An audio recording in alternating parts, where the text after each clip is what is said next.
वन्दे पद्मकरां प्रसन्नवदनां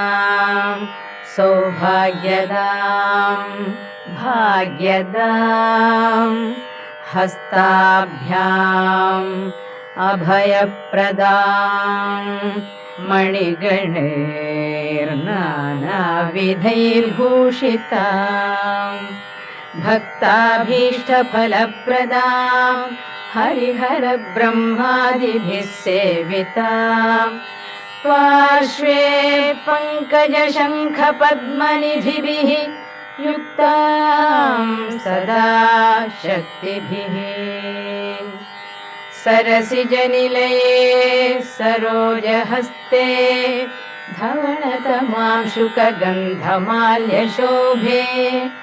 भगवति हरिवल्लभे मनोहरे